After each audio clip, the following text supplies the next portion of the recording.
let him know and then. Oh, okay. Ricardo, you ready? You need to go get one of these. There it goes. We're on. Oh, on the air. And Okay. get the If I microphone. don't drink this, we'll take it. Thank you. Mhm. Okay, good evening. We are opening our Rialto Unified School District regular meeting of the Board of Education on October the 5th, 2022. Call to order at 6 p.m. Opening session. A 2.1, comments on the closed agenda item. Any person wishing to speak on any item on the closed session agenda will be granted 3 minutes. We have none. All right, so we're going to move on into our closed session. Do we have a motion? So moved. Second. Okay, as provided by law, the following items for discussion and consideration at the closed session of the board meeting. Vote by board members to move into closed session. We read these first. Read the items first. You read all the items? Mm-hmm. We will read all the items. Okay. A, 3.1, public employee employment, discipline, dismissal, release, reassignment of employees, Government Code Section 54957. A, 3.2, student expulsion, reinstatement, expulsion, enrollment. A, 3.3, conference with labor negotiations. 3, A 3.4, pursuit to Government Code Section 54956.9, D2 and or D3, conference with legal counsel, anticipated litigation, significant exposure, potential claim 1.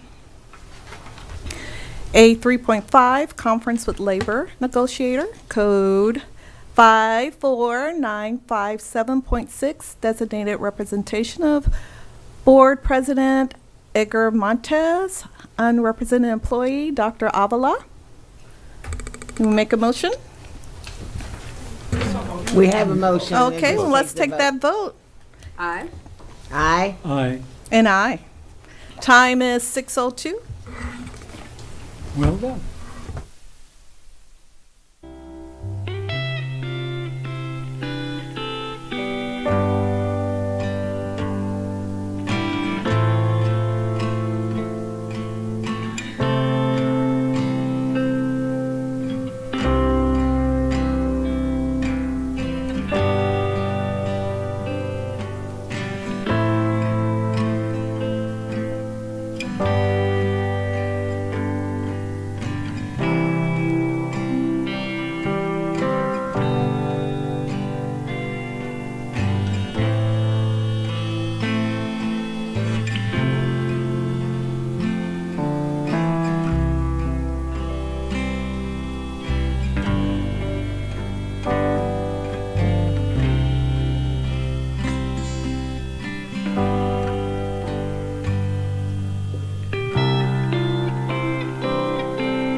Okay, do we have a motion to adjourn closed session? So moved. Second.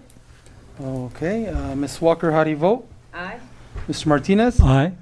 Ms. O'Kelly is abstaining. Ms. Lewis? Aye. And myself, aye. Time is 7:05. All right. Open session is reconvened, and first, here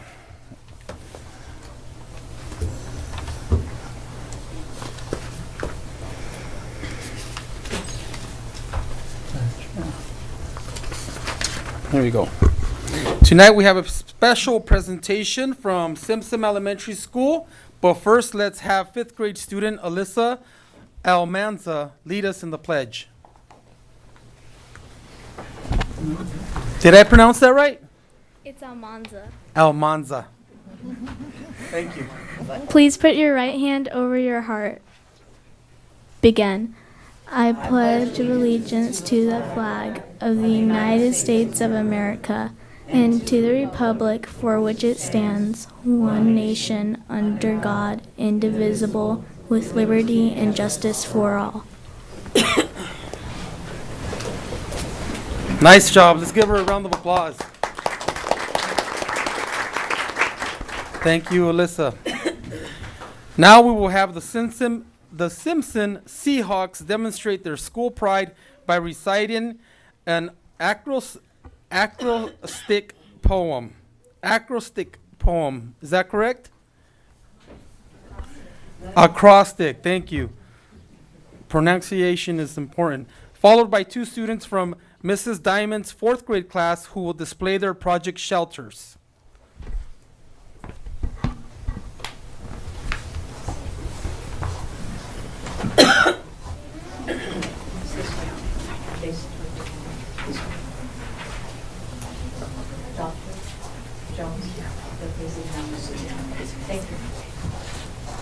Live TV is that way, guys. Want everyone to see at home. Turn the box around.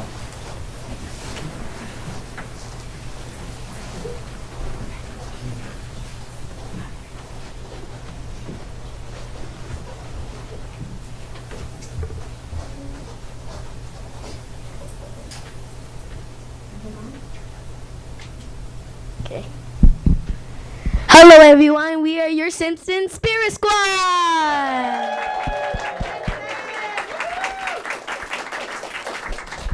S is for Simpson Spirit. Our Seahawks have so much school pride that we have our very own school chant. Who are we? The Seahawks! Tell me about the Seahawks. We are respectful, responsible, and ready to learn. We are here at the School of Academic and Personal Excellence. After elementary school comes... Middle school! After middle school comes... High school! After high school comes... College or career! And to get to college or career, you have to... Work hard! Because everyone at Simpson Elementary knows when you work hard and follow the rules... Good things happen!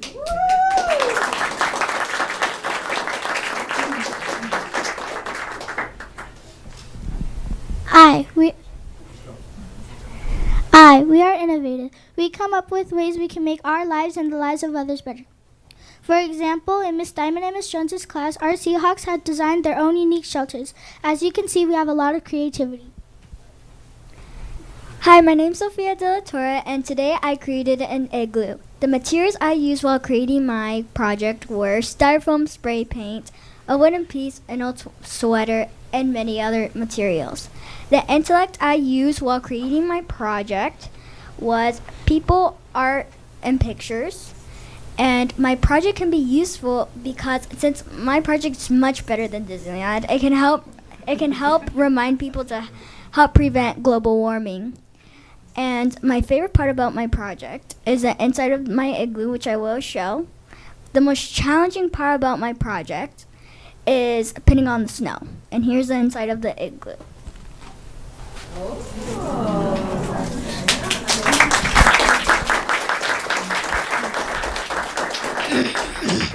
Hi, good evening. My name is Abraham Nicomedes Gonzalez Gutierrez. I created a recycling center. The materials I used were string, aluminum, wire, and cardboard, and many more. It is useful because it can reduce waste and help our planet. My favorite thing about my project is my elevator, which I will show you soon. And most challenging about my project is also my elevator.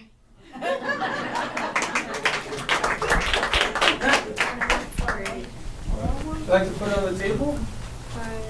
Just put it on the ground so you can show.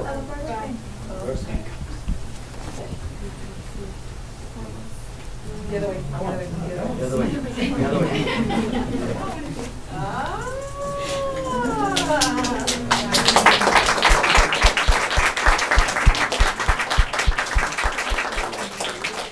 Do it one more time. Do it one more time.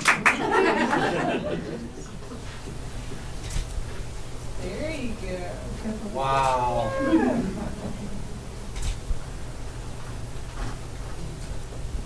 That is awesome.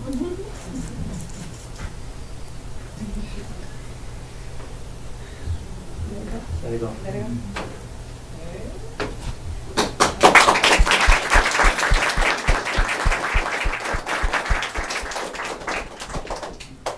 M is for music. Music is the universal language of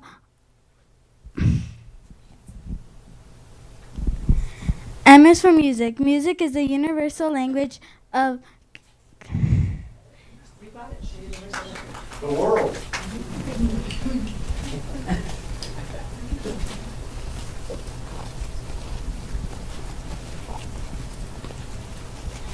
M is for music. Music is the universal language and creates bridges between cultures and traditions. We celebrate Music Monday. Each week, pick different songs for our rallies.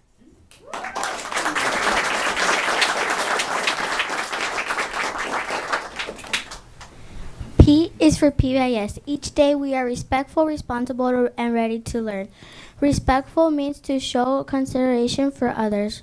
Responsible means bringing your supplies to school. Ready to learn means to stay on task all the time.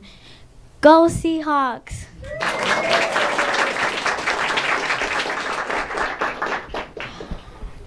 S is for soaring high. Our attendance Avengers are working on weekly missions to improve attendance. There are 8 missions which are each 5 days long. Mission accepted!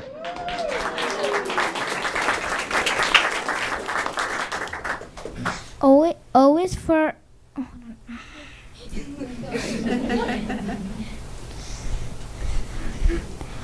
O is for on the path to success because we are the school of academic and personal excellence.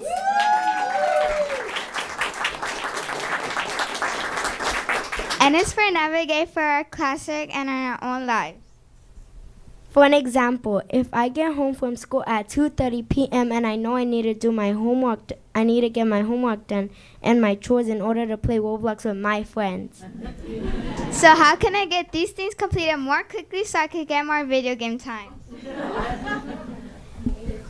Thank you for letting us present here today. Bye.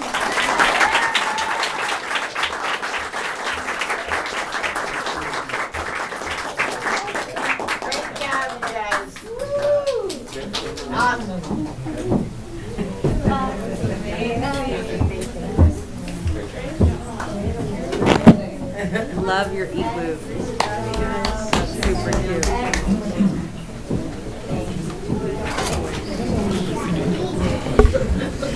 I'm so glad to have elementary school presentations back. Thank you, parents, and your kids. Thank you.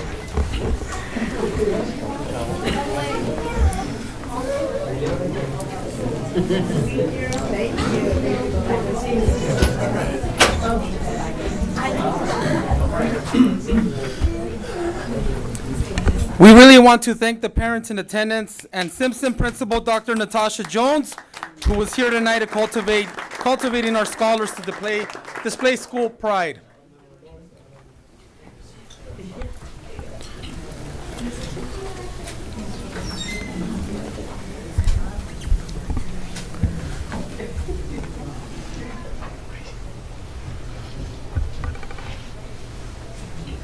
So, I missed a note here, but for those that are looking at the agenda, that was Simpson Elementary, not Dunn Elementary. Next, we go to report out of closed session. We don't have any. All right.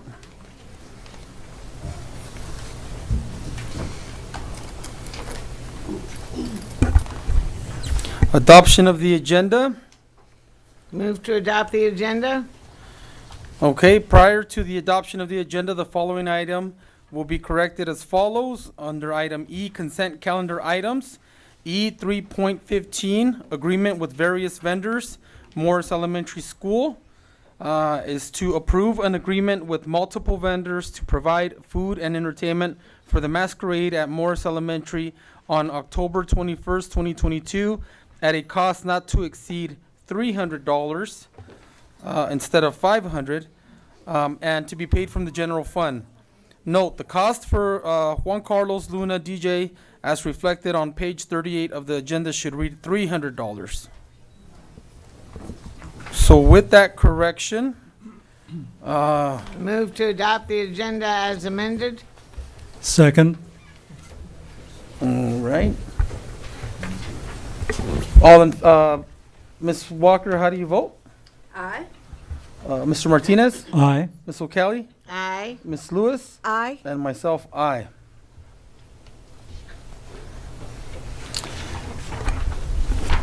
And next we go to B, presentations, recognition of courageous action. And I first would like to give the opportunity to our Vice President if she would like to present the recognition. Okay, sure.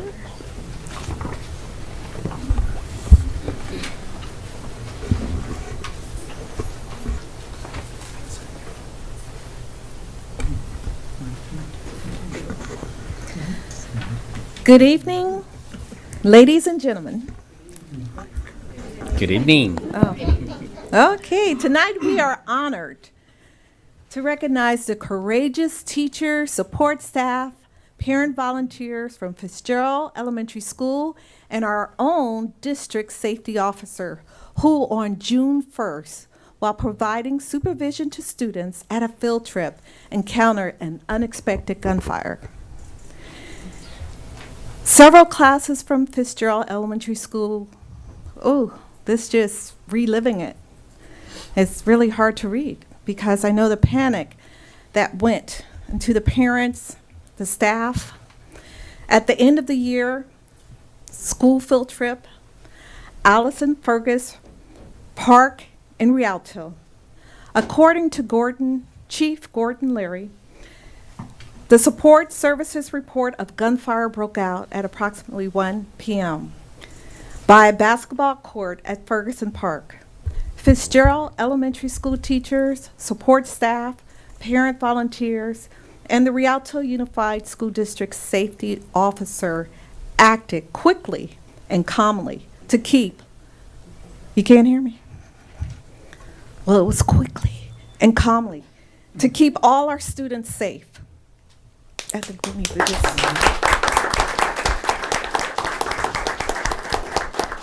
Upon learning about the shooting at Ferguson Park, Fitzgerald principal Tina Langenfelter rushed to the scene to help students and adults that were caught in a horrific crossfire. She stated, "I quickly used my cell phone and contacted our district officials who immediately responded to support students and staff. Although we were all frightened and somewhat confused due to the fact that everything was happening so fast, fortunately, teachers and students knew what to do." Can we get a thank you, teachers and students, Fitzgerald Elementary School had conducted an active school drill just a few days before this incident occurred. Additionally, our parent volunteers, where is our parents? There you go. Thank you so much. Received an active shooter training by our district safety support services. I am so proud of the courage that was displayed by our parents, teachers, and support staff. And I think the board was just so proud of what everyone did at a moment's notice. Active Chief Leary stated, "I wanted to commend the unselfish act of kindness and bravery displayed not only by our safety officer." You know what?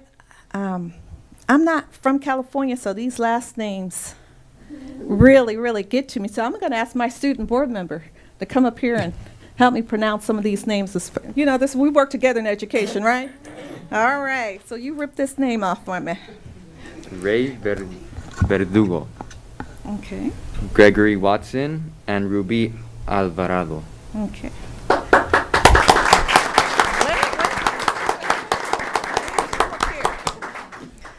On that day, but also courage was shown by our teachers, support staff, and parent volunteers who went into action by putting themselves in harm's way to protect the very lives of our most precious and vulnerable, our students. Rialto Unified School District is thankful and also understand that when this shooting occurred, there were several responders, including district officials and police fire, who rushed to the incident. We work in collaboration with our city. Can we give a hand for that? However, these individuals being honored tonight were the true first responders at the scene of the crime. Want to read this together? Okay. Thank you for unyielding. Thank you for your unyielding act of bravery and grace under pressure. Student safety indeed is a top priority, and you personified the value of this statement with the courageous actions that day. When I call your names, please come up and accept your plaque. Okay. Wait. You're going to get these things. All right. Say the name. Soledad Aguilar,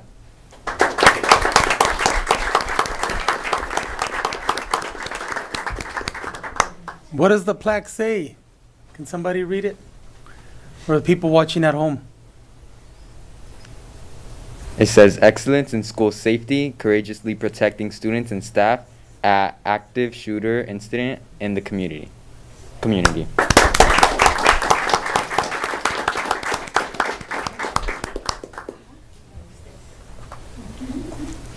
For Flora Aguilar,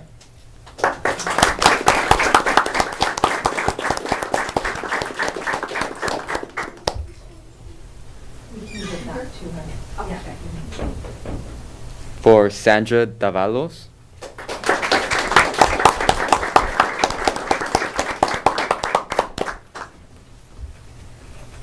Oh, I think I have this one. Daisy Marino.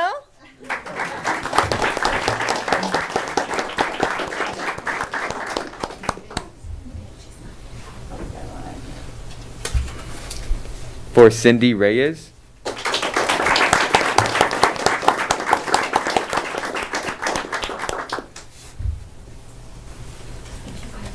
for Gabriel Reyes,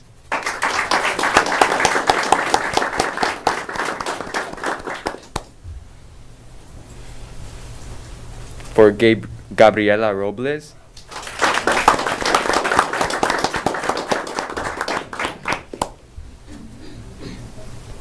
for Teresa Rodriguez,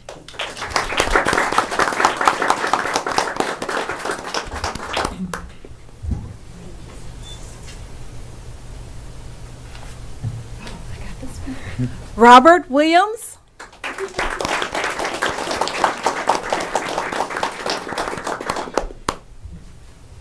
Tina Williams.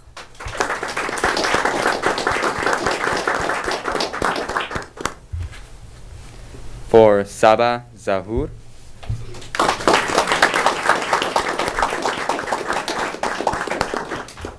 Vice President Lewis, I want to get all the parents in one. Oh, so when the parents are done, we'll get one group picture.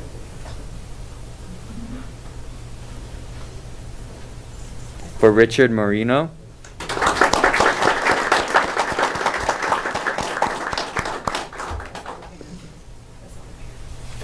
So these are all the parents? Yes. Okay, if we can get you a little bit closer, and if we can have the Board of Education, President Montes and the Board of Education come behind them. There we go.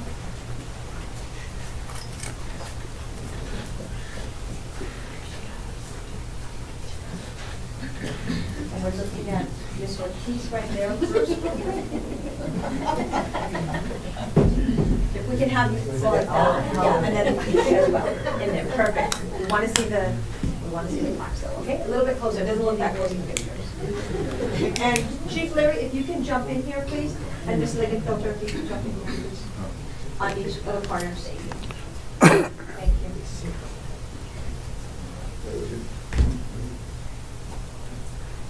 Mr. Katz. Mr. Montes, if you can come up a little. Ready? Smile. 1, 2, 3. 1, 2, 3.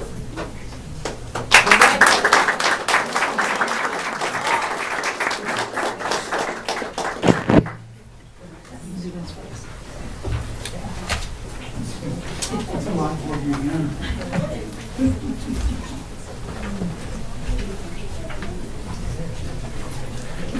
All right, for Cheryl Farino.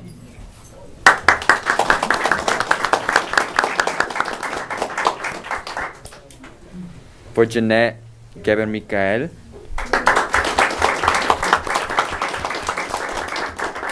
For Danielle Finn.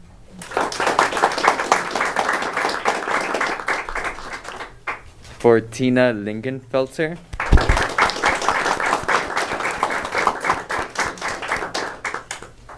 For Stacy Pinaros.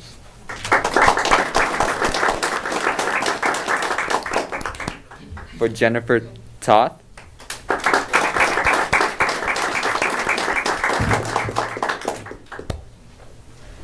These are Fitzgerald Elementary School principal and staff, our first responder teachers.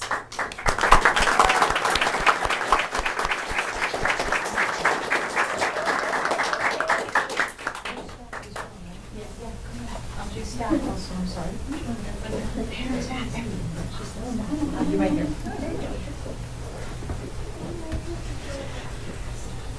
And Mr. Gutierrez, please come up with me. That's your own, not in your court.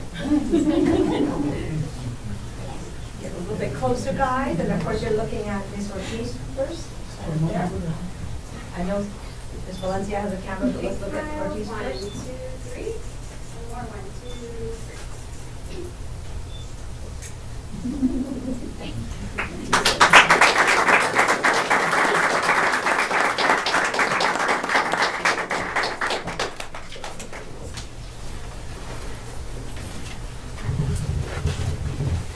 And now for our own safety officer from the Rialto Unified School District.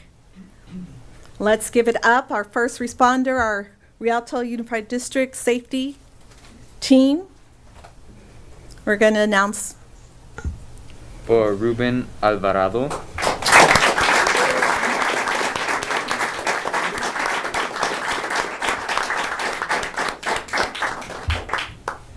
For Raymond Verdugo.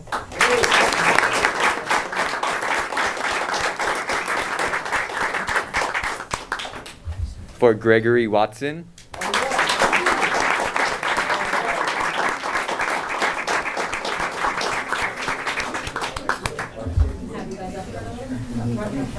And our chief. Would you like to say a few words about your officer? Good evening.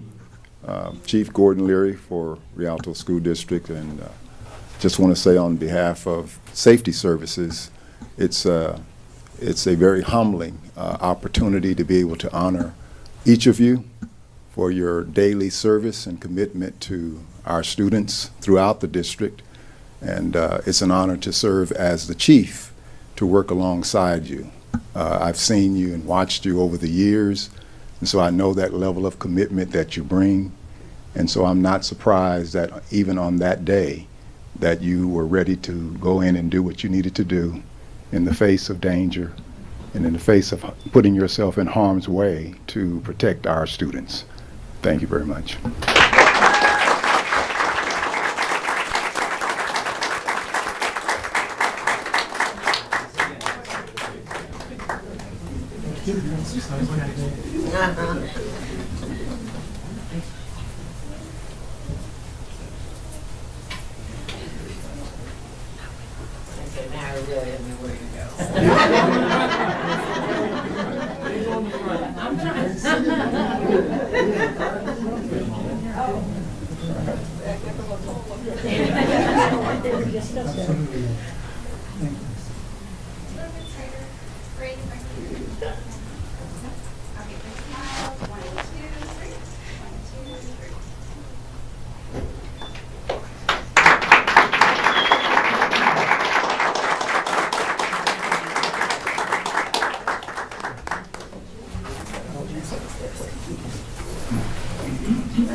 Yes.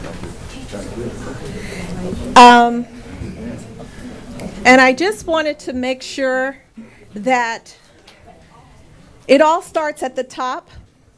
And I'm sure when the call was made that we have to really recognize our own superintendent, Dr. Avila.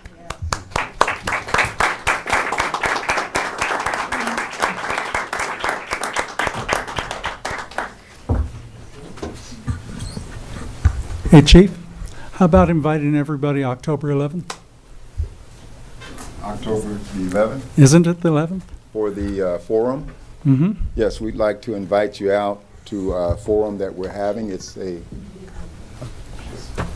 safety forum that we'll be having with communications and media services along with safety services, focusing on some of the issues that some of the challenges and issues that many of us are aware of around the district and in the community, directly related to social media and some of the challenges that it presents for our children, for our youth, and also some of the challenges that it presents for our adults, for parents. And so we would like to be able to have that discourse, that dialogue with you to talk about things that we can do together to keep our communities and our schools safer. So please, we encourage you as a whole community to be a part of that forum on October the 11th. Thank you very much. Thank you.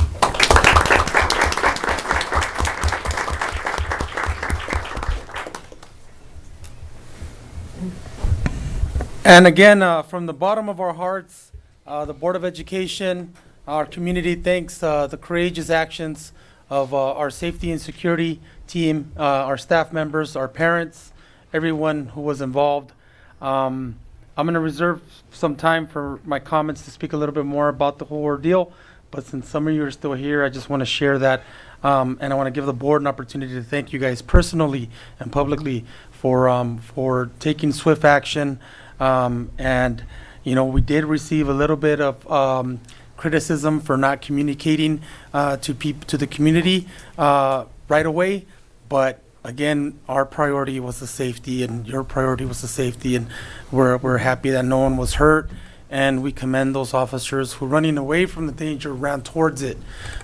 So thank you, each and every one of you. We can only imagine how scary it must have been. We were scared, you know, not being there, but just knowing that was going on and it was happening. We thank every single one of you, from the district office to the people that were right there while it was happening. Thank you very much from the bottom of our hearts. Would anybody else like to say something? I just wanted to thank every adult, every teacher. We're all one community, and they're all our children. So you've heard it before in many ways. Takes a village. This time the village stood up, did their part, and I thank everyone.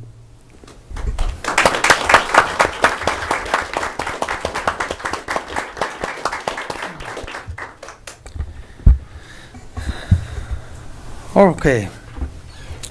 Next we go to section C, comments, C1. Unless you plan to stay, President Montes, I think some of them are wanting to be excused.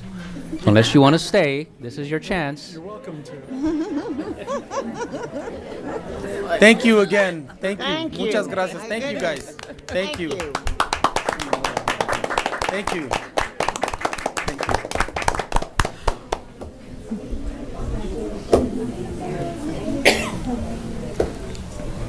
They showed us how to do it. They kept looking at each other, wondering if they Right. should stay or take off. I know. Thank you, Dr. Avila. That was a very good observation there. Our people train constantly, and they also train with the Rialto PD. So we have a very good relationship, and I wanted to thank them and the city, the council, the mayor. And doesn't get any better like that than that. Good outcome from a dire situation.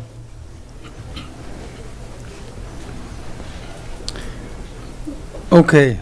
Back to C1, public comments not on the agenda. At this time, any person wishing to speak on any item not on the agenda will be granted 3 minutes. We have Michael Montano.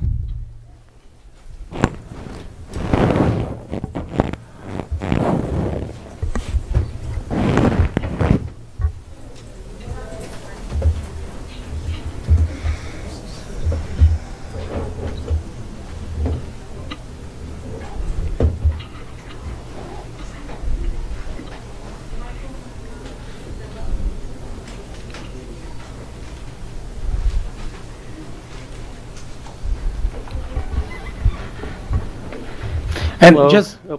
and if I may just reiterate again, I will be stopping everyone at 3 minutes. I apologize beforehand. Good evening, everyone in attendance and those viewing at home. Came to speak on 3 things today. One, the situation at one of our schools that I emailed the board, and if we could be a little more proactive there, and Dr. Avila sent me an email with the invite, and the answer is yes, I would like to be part of that committee. Second, another example of putting the cart before the horse. I don't know if it was intentional or not, but I got word that at one of our schools with the inclusion model, I don't know if it was meant to be done or it just happened where a SPED student was mainstreamed, and because of incidents, we now have a teacher on leave. Back to the training thing, and hopefully this was just an oversight and didn't realize, but if not, we need to be careful moving forward with inclusion and make sure there's proper training and everything. Last one is I've been told, and several people have been told, that when it comes time to spending Title I funds, that the approval, there's sometimes 7 to 9 people that are involved with being able to approve the funds, and that's a lot when you're trying to purchase things for the schools and the time eaten up with that. And if there's, and I'm sure there are legalities and things that we have to do, but if there's any way, anything that could be done to help expedite that, if possible, maybe there's not, but if possible, that would be greatly appreciated. And since I still have plenty of time, again, everybody that's able to vote, able to talk to somebody, if we could stop that warehouse that's planned for Pepper. That's it. Thank you, and have a great evening. Thank you. Evelyn Dominguez.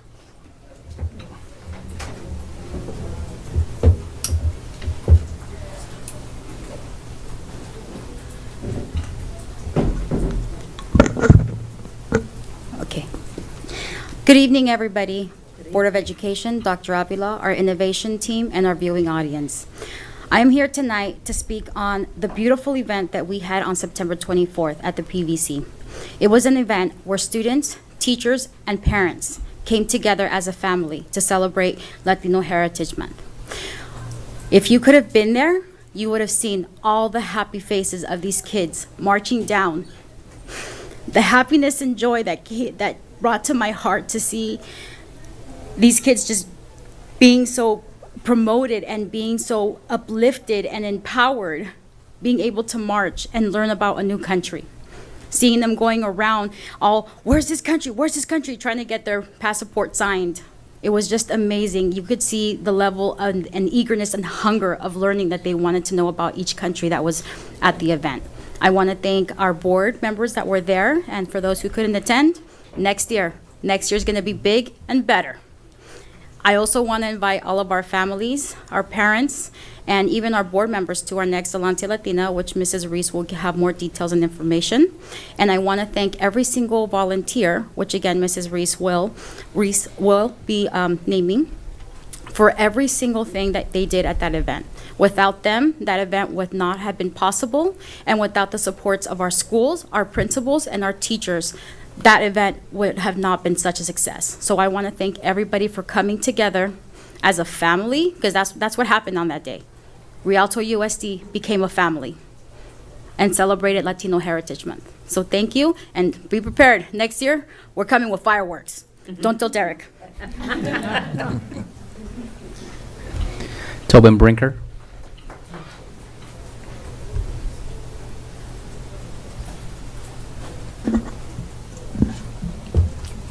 Sorry about that.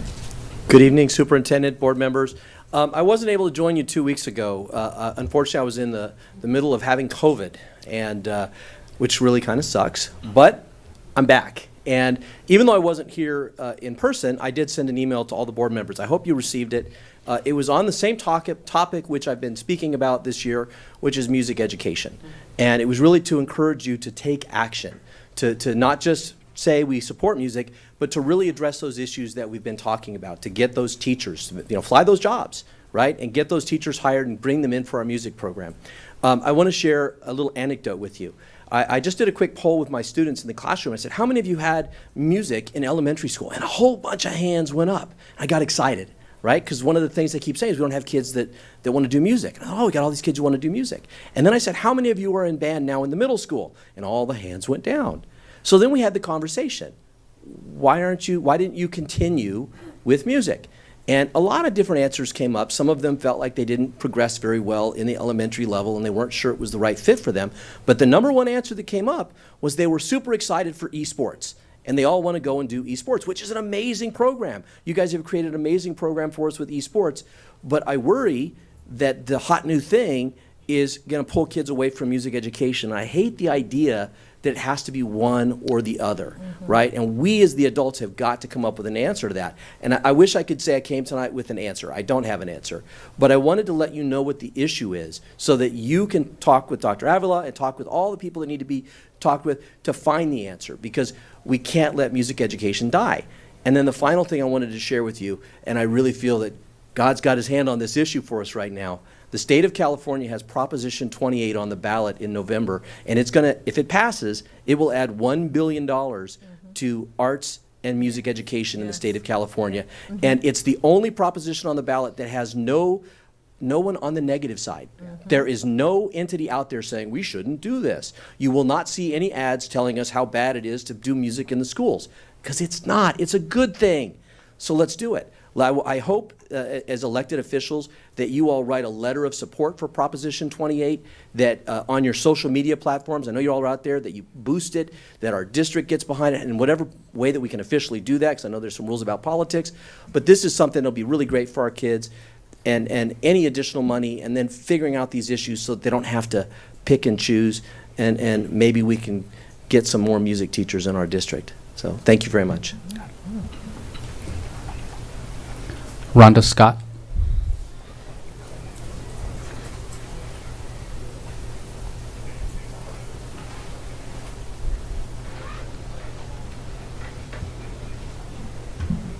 Hello, my name is Rhonda Scott, and I'm the general manager for Think Together. And so I want to tell you a little story. 25 years ago, in a small neighborhood in Southern California, a well-meaning member of the community and local church wanted to do something good. He had read about a shooting close by and how mothers in that neighborhood wanted to take back their community from the gangs. Our community member contacted the moms and said, "How can I help?" The answer, "Our kids need a place to go after school." 25 years later, that well-meaning member of community, Randy Barth, the founder and CEO of Think Together, one of the largest nonprofit organizations dedicated to after-school, early learning, school improvement, had a mission. The mission was to partner with schools to change the odds for kids. We are proud to partner with Rialto and support the students, not only to provide a safe place, but a wraparound support to contribute on their journey towards college and career. This October, we once again shine a light on after-school programs with our Lights On After School celebration. So for the week of the 17th, all of the schools in our district will be hosting after school, they will be hosting some events that really shines a light on the things that we're doing every single day. And so Norberto Perez has a list of all of the events that will be happening. I also have a personal invitation for each one of you, and I'm inviting you guys to come out and see what the programs that our kids are doing. I'm sorry, ma'am, and who's Norberto Perez? Norberto Perez is your, what is his title? Thank you, agent of expanded learning for Rialto. For clarification, thank you. Thank you. Thank you for that. I got an idea who he is, but You people might at know home need to him. know. Okay. So we've been really working together over the last few months as he went into this position of really trying to streamline and align with what we're doing in the schools. And so we've been working together, and we really want to showcase how that is showing up in our school day. One of the other things that I wanted to say is that the thing that we are doing with these kids are impacting. I have a magazine that I wanted to share with you, and in this magazine I have a picture of Gabriella. She started off as a student in Rialto. She graduated from Eisenhower, and she went to Casey as a program leader, and this year was promoted to a site coordinator. So we are really serving this community, and we're just glad for the work that we're doing. We're glad to see you guys there. And there's Norberto. He said you rang. So thank you for your time. I'll leave the invitations for you. Thank you. Thank you.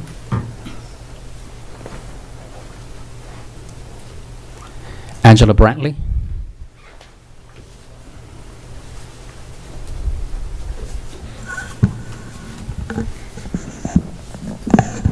All right.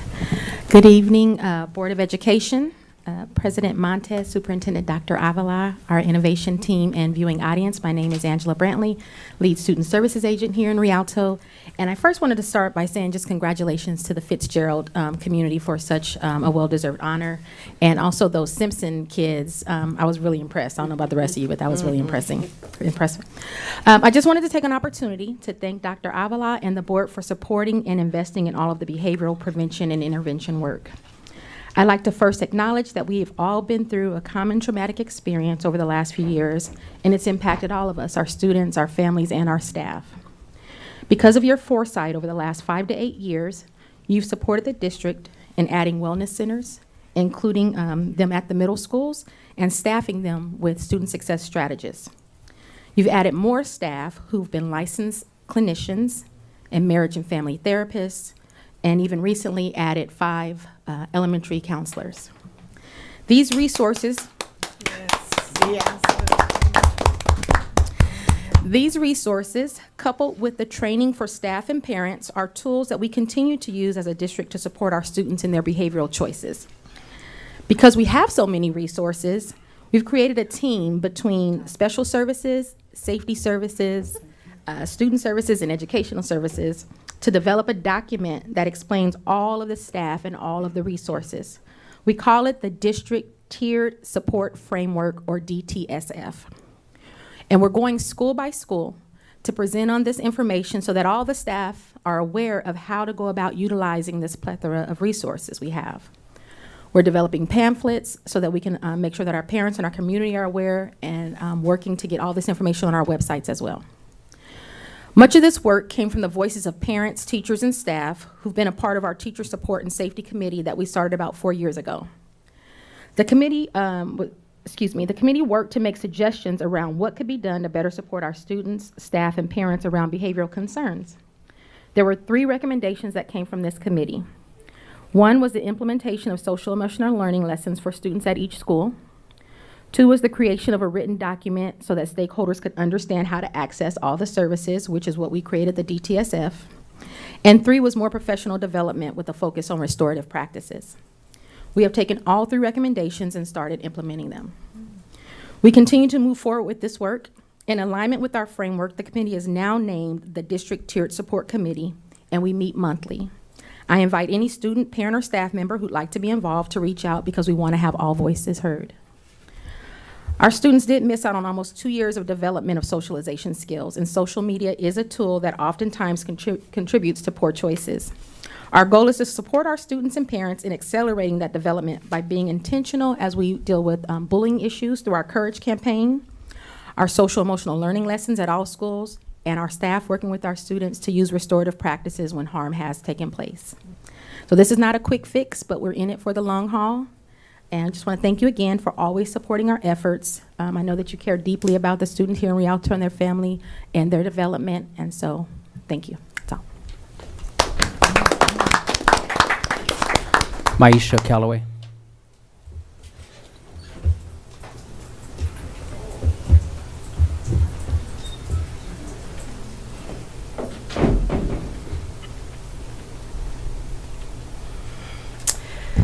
Good afternoon, Board, Dr. Avila, the Innovation Team, and the viewing audience. I am Maisha Calloway, the President and official spokesperson for REA, which is our teachers union. I come today and I'm almost speechless because there's really a lot going on in this school district, and it's really hard and heavy on me right now. First of all, safety is a major issue on our campuses, and I want to thank our educators for all that they are doing as of now. Chief Leary and his team have been doing an awesome job setting up resources and programs for our students. I'm requesting at this point that everyone be held accountable. Admin, families, and students. We have no choice but to work together as a team. I'm tired. The teachers are tired. You guys can't keep taking the blame and placing it on the teachers, which is what I'm seeing. It's unacceptable at this point for admin to tell teachers on a regular basis that there is nothing else that I can do because of numbers on a dashboard. Use the resources that have been provided. Use the resources that have been paid for. Use the resources that Ms. Brantley just spoke about. Students on our campuses, all ages, especially in our upper grade levels, are doing what they want on these campuses. And the teachers' hands at this point are tied. It's only October and the teachers are burnt out. I'm carrying a lot of their burdens because at this point, I'm almost working 18 hours a day just to play catch up with everything that's going on. And I'm observing that not much is being done. As you guys are our school board, I challenge you to go unannounced, not dressed up, wear your regular clothes, go walk our campuses. I went to a site today and I was there for 30 minutes because I had a morning meeting and a meeting after that. And I saw so much chaos that I still have a headache from this morning. This is unacceptable. This is unacceptable. This is unacceptable. At this point in the game, there's nothing that our teachers can do without your help. I know the district's doing their best, but at this point, it's unacceptable and it's not enough. And as soon as someone gets hurter, and that's not even a word, then what's already going on, or a teacher gets hurt, like we said, then everyone's going to jump into action. The teachers, the educators need your help, and I challenge you guys to go walk these campuses. Can I ask you one question? Yes. Which schools are the ones that need to be visited? Which schools are the ones having the Carter issues? High School, Rialto High. I was up there a few weeks ago. You can't even get in the restroom for vaping going on. Students hanging out. I'm sorry, which other schools are the ones having the biggest issues? Rialto High, Carter. I have Frisbee Middle School, Kusera Middle School. Our elementary right now, the major issues are the younger students that are still eloping, fighting, the teachers biting, hitting. We know there's a shortage of aides, but I don't know what you guys want the teachers to do, and they're getting the blame. Admin is still telling them there's nothing we can do. It's out of control. And I'm going to challenge you guys once again to go plain clothes, randomly pop up. You don't need escorts to go onto a campus. You don't have to announce you're the school board. You don't have to announce I'm coming, choose a room. You don't need to choose a room. You walk in the quad and stand there and let the bell ring. Ms. Callaway, I know we've had an opportunity to discuss some of the safety concerns, both here at the board meeting and in person. And I just want you to know that we're committed to continue to look at ways to improve our safety for everyone, for not just our students and our parents, but also for our staff members. I personally will be visiting these schools. And I just want you to know that this board supports you and our teachers, and we stay committed to improving the safety as our #1 priority at all our schools and facilities.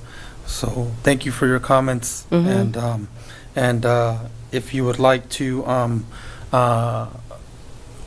leave any more information for the board, please either forward that to our superintendent, or you're more than welcome to email us so that we all have it. Yes, I'll be reaching out to all of you guys individually. I also would like to get a timeline to see about getting the SROs on the campus. It's serious. It's bad.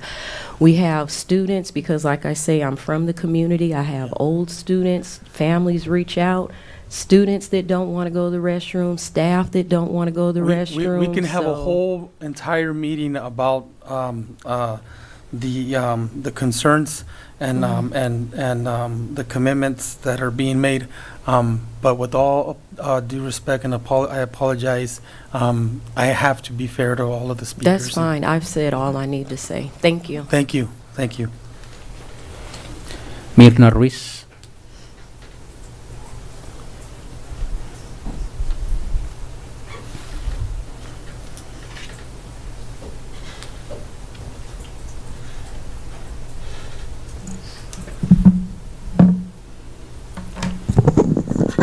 This is like super close. Good evening, board. Dr. Avila, viewing audience, and you guys are no longer cabinet, right? I'm here tonight to celebrate, the event that we had. I know Ms. Dominguez mentioned it, our Latino festival. It was a great success. But like she mentioned, it wouldn't be possible without the amazing volunteers that we had. And I want to mention their names because they deserve it. They're not just regular volunteers. So let me start with Rosalia Saldovar, Erika Cruz, Lourdes de la Cruz, Sheni Recinos, Carlos Navas Baru, Mr. Ricardo Garcia and his daughter, his amazing daughter that was helping all over the place, and she was amazing. My wonderful mother, Elizabeth, my sister, Lizzie, and my amazing and super amazing daughter, Hannah. We had Erlinda Aldana. We call her Güera Aldana. That's like a sweet name that we have for her.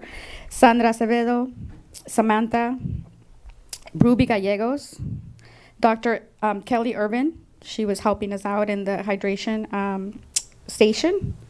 We have Betty. And of course, our amazing board from Alianza Latina that was there as well.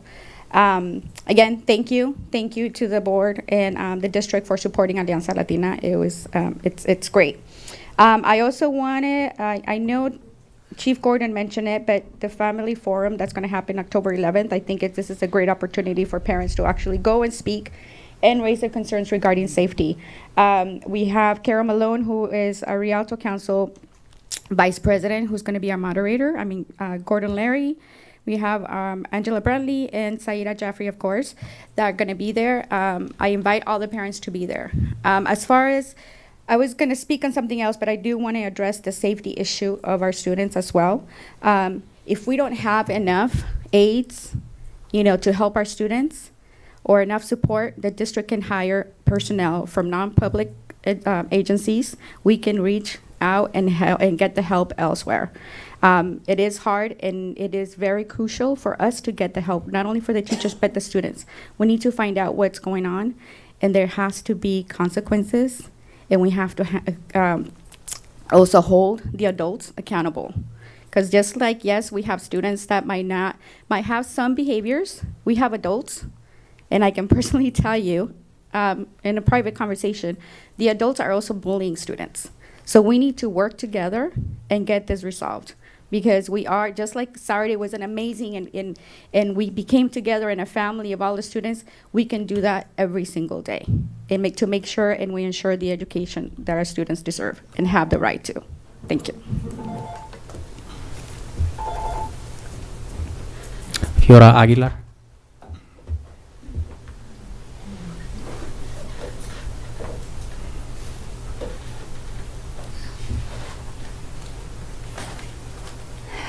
Hello, everyone. I wasn't sure whether I was going to be doing this or not, but I might as well do it.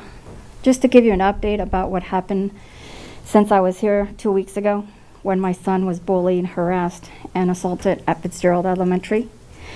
So far, one major intervention hasn't happened, which is they were supposed to be speaking in an assembly to the second grade kids. From my understanding as of now, it hasn't happened. For what I was informed by parents, it hasn't happened. And I say this because, like I told the principal, if I'm removing my son from another school, it would be the third time I move him. He was assaulted 13 months ago, choked, slammed up against the wall, thrown on the floor at Preston Elementary, which led him to Fitzgerald Elementary. And then this happens. And where I agree with the two ladies that came before you. You do have a problem and needs to be addressed. You need to put your hands in it. I challenge you, because I didn't know that was a thing, to have an open hall, town hall meeting with the parents so everybody can have a voice, because these 3 minutes doesn't give us enough time to speak. And I am concerned for the kids because they have been going through a lot. And a lot is happening, whether if you know it or you don't know it, or whether if you want to face it or don't want to face it. The fact of the matter is that you guys have a problem.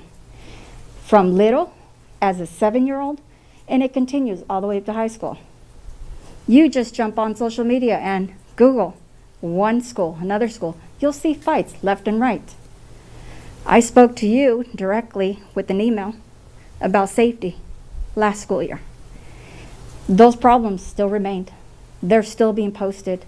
You guys supposed to be fixing the cell phone policy, place people on a committee. Sometimes those committees, they're there and they fade away. Again, I challenge the board. I challenge you, Dr. Avila. Place yourself in an open house, town hall. Let the parents speak, because things are happening and you guys are either too blind to want to face the reality, or you just don't want to face that reality. But the problem is there. People are telling you. I'm telling you. I had to remove my son from this district to find a district that does have policies that are not bare 20 years old. I need to know that my kid goes to school and he's not going to be bullied or thrown up against the wall, or he's going to end up being punched in the heart where he ends up on the floor again at another school. I can't keep moving him from one school to another school to another school within your district. I had to make the choice for the safety and the security of my child to relocate him to an environment where I know that he will be safe. And unfortunately, it's not Rialto Unified School District. You guys haven't shown it. Please show it. That's all. That's all we have for items not on the agenda.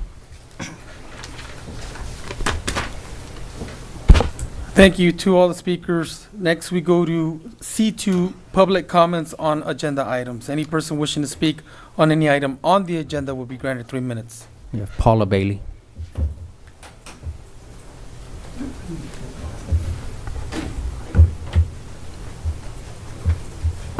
I believe mine was marked not on the agenda, unless I forgot to mark it. Or accidentally grabbed the wrong one, I'm sorry. It's the wrong color, that's I'm sorry. what it is. I apologize. Good evening. My name is Paula Bailey, and I'm a parent here in the district for many years. Sorry, I got a little thrown off. Board president, cabinet, board members. I know we recognize a lot of different awarenesses in our community, and I've seen in the agenda, and I have a feeling it was Miss Lewis that was in the same Zoom meeting I was in yesterday that none of us were on camera. Well, only one person was. And it's from the Child Abuse Awareness Committee that's put on by the County of San Bernardino. There was a Stephanie Lewis, so I'm not sure if that was you. But the presentation that was given was about domestic violence awareness. So I know a lot of our kids' behaviors, a lot of stuff out there. I'm sorry to interrupt, Ms. Bailey. Which agenda item are you talking about? It was not on the agenda. I accidentally filled out the wrong one. It was supposed to be an off the agenda. I'm sorry, we've moved on. Okay, we'll go ahead and allow you to speak your 3 minutes for comments not on the agenda. I just wanted to clarify. No problem. I Okay. appreciate that. Thank you. Okay. Just, to put that out there, it is domestic violence awareness. There's lots of resources out there because our teenagers, and our kiddos that are growing up in different household settings, because a lot of our kiddos have parents that may not have had parents that, gave them the examples that they need to be productive kiddos in the school setting. So I will forward you guys all the flyers and everything I got yesterday. Some really great videos about what is going on with our kiddos.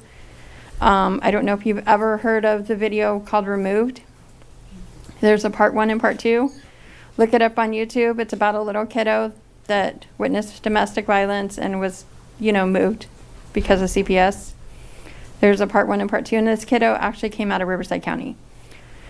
And then there was a TED Talks video that people ask, why do people stay in relationships that have domestic violence? And it's called Crazy Love. So I encourage you to look that up. Looks like I'm running out of time.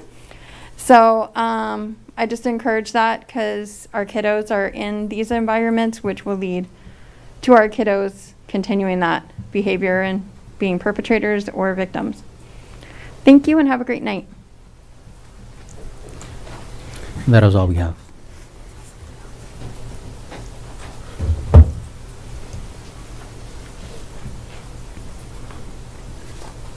All right, thank you, Dr. Avila. Next we go to comments from student board members, C3.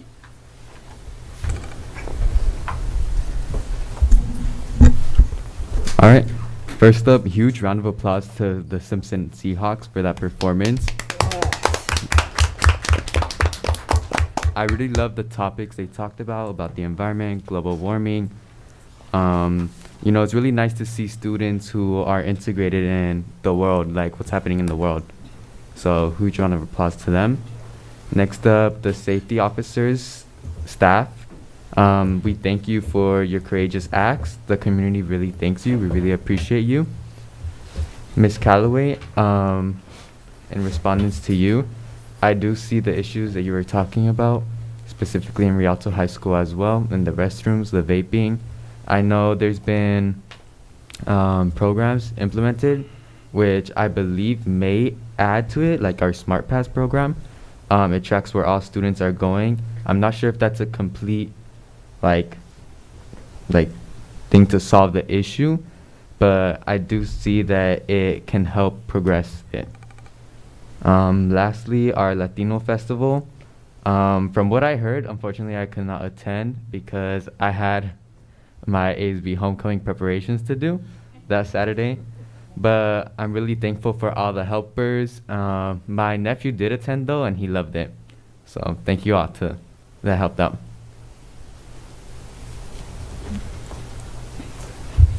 Thank you, Stephen. Thank you. Next we go to C4, comments from the superintendent. Thank you, President Montes. Just again, congratulations to all the teachers, the parents, support staff, and our safety intervention officers for their bravery that they demonstrated, as mentioned earlier. Thank you so much for all that you do to keep everyone safe. Today is World Teachers Day, and I had the opportunity to visit a number of schools, but in particular, I visited Kelly Elementary. Kindergarten teacher Monica Viveros, again, just rejuvenates me whenever I visit kindergarten classroom, and the spirit that the kids show for learning, the passion that this particular teacher showed for teaching and to make sure that, and for making sure that those kids felt inspired. I also visited Cusera Middle School, had a brief conversation with Michelle Ridgway and all the things that are happening there at the school. At Eisenhower High School, I visited with Nalik Davis, one of our amazing teachers in the district, but in particular a rock star over at Eisenhower High School. And I did visit a couple of other schools, but I wanted to highlight those teachers in particular. I also want to give a shout out to administrators. Next week is Administrator Week, along with Lunch Week, along with Bullying Prevention Month, along with Bus Safety Month and School Bus Safety Week, so that's all part of October. I do want to thank Ed D'Souza and everyone else who contributed to the planning organization of the UCAN HBCU Recruitment Fair and Regional College Fair a week and a half or so ago. Great turnout. I did have the opportunity to meet one of our elementary school kids because we invited elementary school kids to this fair as well, but he's on the front of the agenda cover. Name is Mark Reed, and he is well dressed and ready to go to college. I looped back and visited his class a day or two later just to make sure that we establish a connection with him. His dad is also a safety intervention officer in the district, so we learned that while visiting Rialto High School a week or so later and made the connection there. So I want to just a big shout out to Mark for his enthusiasm for going to college. Also want to thank Alianza Latina and everybody else, as you heard earlier, for putting together our first, hopefully annual Festival Latino. A lot of spirit, a lot of colors, a lot of excitement. I wasn't able to stay for the entirety of the event. I had a previous commitment, speaking engagement at Cal State San Bernardino for the family and community engagement that's put together by the San Bernardino Superintendent of Schools, and had the opportunity to share in part my story and the challenges that I faced growing up and how family engagement made the difference for me, and was able to share some pointers with the families who were there. Very touching experience for me because I revealed some experiences that I had never revealed before, and I did warn them that hopefully I still had a job come next week. This was a week and a half ago because of the things that I revealed, but I'm at a point where it's no longer something that I feel that I need to house, and that hopefully by me sharing, it could hopefully inspire somebody to have hope in themselves, even in spite of some of the mistakes that they have made, that there's always opportunity if they're willing to overcome that. The thing that I didn't mention when I visited Eisenhower High School today and had a conversation with Mr. Davis, we were on our way and we were planning to visit his classroom, but as we pulled up, Ricardo Carlos and I pulled up in the front parking lot, he was actually out there. He was out there with a couple of students, but in particular, a young lady named Amber Gurrola. She apparently has a 3.9 GPA, but has never really had a conversation about college. And so I had a brief conversation with her, and in the matter of 2 minutes, shared my own challenges, my own lack of exposure to a college-going atmosphere at home and even on campus at the high school that I attended. And it seemed to inspire her. So just making that brief connection with her, that everything is possible, especially her with that GPA. She's a junior there. And so I do plan to loop back and maybe have a female staff member or someone in the community connect with her so that she can know that she's not alone in this, and she's not the only person that has not had that college-going culture surround her, so that we can guide her into and through college. And that's all I have. Oh, sorry. Finally, I wish Board Clerk Mrs. Nancy O'Kelly a very happy birthday. Thank you.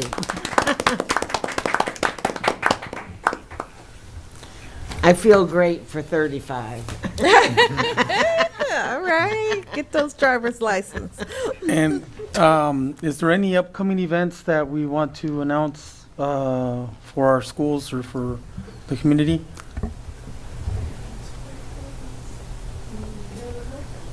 Oh, the Dia de los Muertos on November the What day will that be? the 2nd.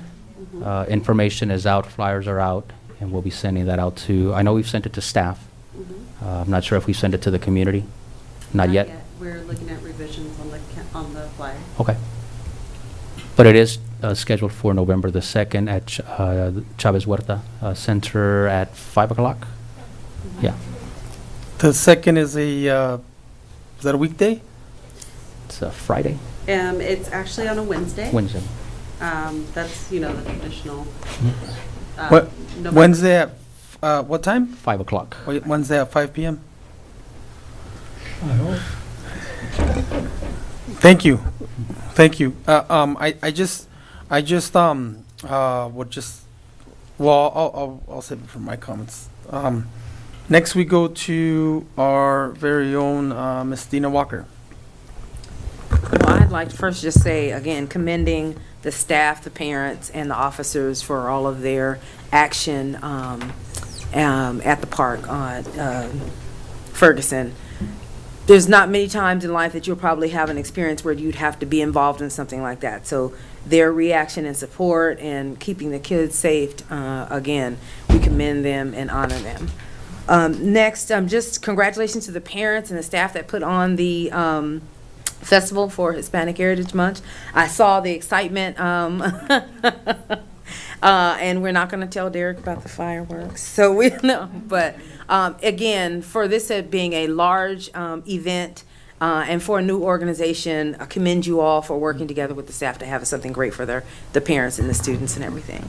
And then lastly, commending the staff for our district for the college fairs that went on this past month in September. I have got a lot of feedback. I was traveling for the last several weeks, so I wasn't able to attend, but when I got back, even messages on my phone and reports from other folks that have been involved in working with you all to put that on. One in particular, I had a parent that called and just said they were so excited that they got to go and their family got to go. And I don't know, if they were, what grade level or whatever, but they were just left me a message and just said, I'm just glad that, we got to go together. So I don't know. It was exciting just to hear that and then talk about, hear kids talking about their next steps.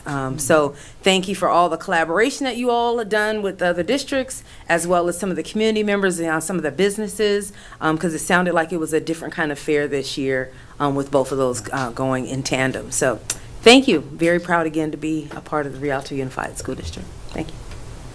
Thank you. Next, we go to our board clerk, Miss Nancy O'Kelly. Well, I first of all want to say that I just love the presentation by Simpson Elementary. I thought that was adorable, well done, and very relevant to the world they're growing up in and the issues they're going to have to face. I really appreciated the different points of view, and I thought it was so cute when they kept forgetting what their letters stood for, but that's okay. They all remembered in the end.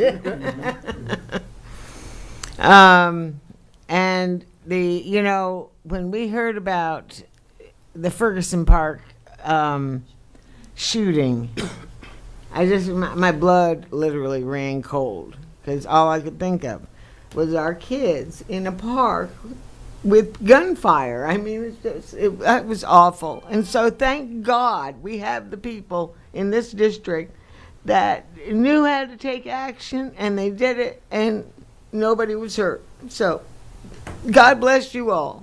Thank you.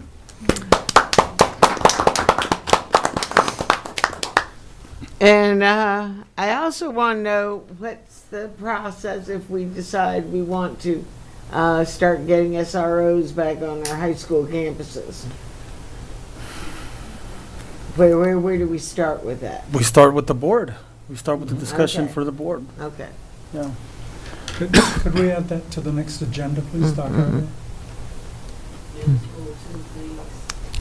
They usually share sort of the way they were doing it before, right? So, okay. Okay, and that's all for me. Now I'm all, my makeup's running a mess, so I'll just pass the gavel. Thank you, Ms. O'Kelly. Next, we'll go to Mr. Martinez. Caught me off guard. Thank you, President Montez. I don't have a whole lot other than the board has had discussions on all the topics addressed tonight. We are working on it. It doesn't come quick, doesn't get solved quickly. But we are looking at it. We are actively addressing it. I can go that far. We are also concerned. I am concerned. Yes. So hang in there. Just like the old cavalry movies, in case, if you don't know what the cavalry is, sorry, but this old timer. Cowboys and Indians, and that's not even popular to say anymore, but the cavalry would always come, and help is on the way, let's put it that way. Let's see.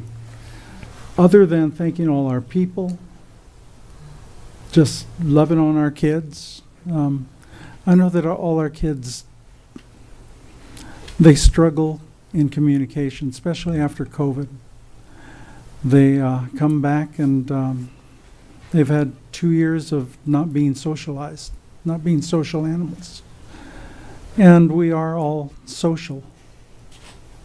But with COVID, how can you learn to interact with another human through a computer?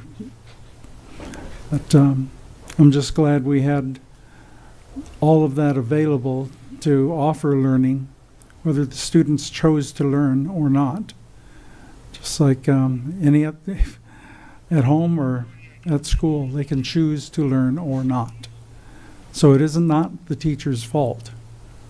I'm adamant about that one.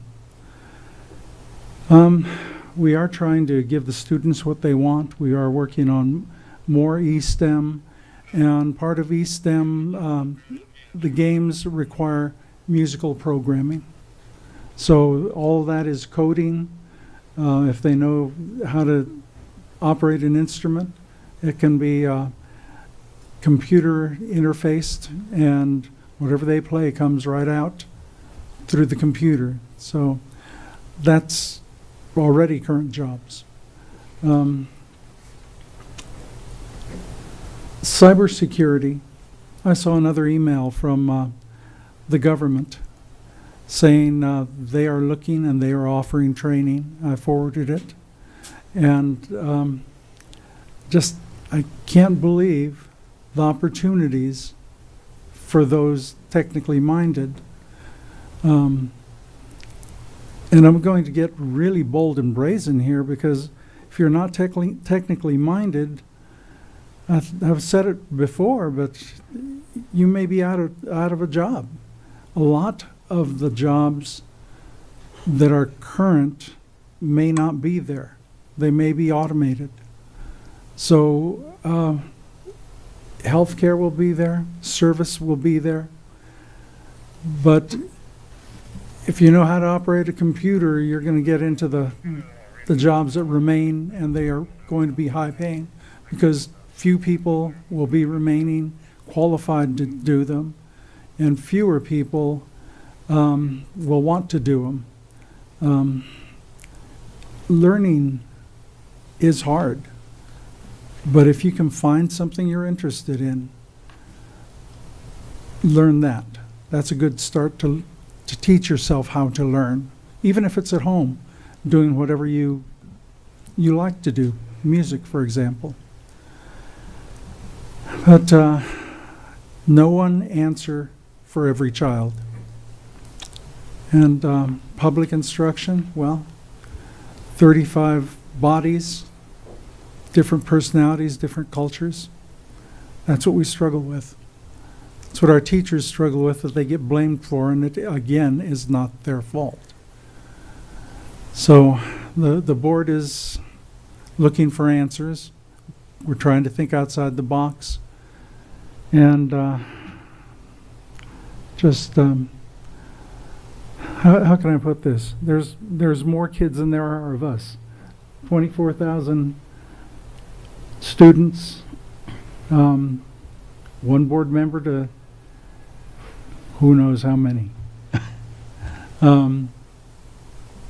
So if you are contacted, please be ready to step up and offer your services to put heads together and come up with answers. So I'll leave it there, Mr. President. Thank you, Mr. Martinez. Thank you. Next, we go to our very own Vice President, Mrs. Stephanie Lewis. Well, thank you. And I first would like to honor our own breast cancer survivor, Mrs. Thank Nancy you. O'Kelly. And, you know, it's to beat cancer, to survive and thrive. And there's a recognition of men who have breast cancer. And they're surviving, so it's not just a female, it's a male, it's an equal opportunity type Right. of cancer. And, you know, I have visited all the schools unannounced, walked the hallways except for 4. I've sat in classroom, I've sat in special ed classroom, I sat in music classrooms, and this problem that we're having is not unique to Rialto Unified School District. Correct. I can firmly say that every school, public, private, charter, and even your home school, is having these types of issues. They are serious issues, and it's becoming more serious. It's nothing, it was pre-COVID. It wasn't just something that happened 2 years we were home.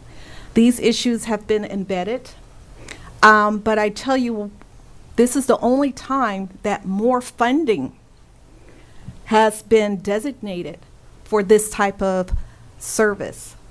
So how we decide to utilize it, utilizing all avenue, and I really firmly believe that every kid learn is what we're learning.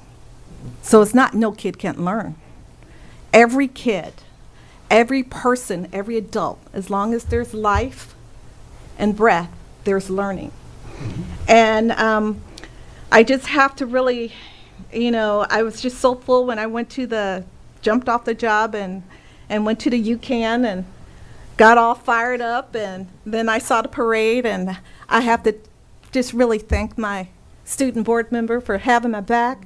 I don't know why I can't pick up, you know, the Espanol language. I've been here like 100,000 years. I'm going to get past Buenos Dias. I had my little translator. I didn't leave it today. I was like, I'm going to pronounce it. But you know what? That's what support is for. So you'll be with me the whole year, right?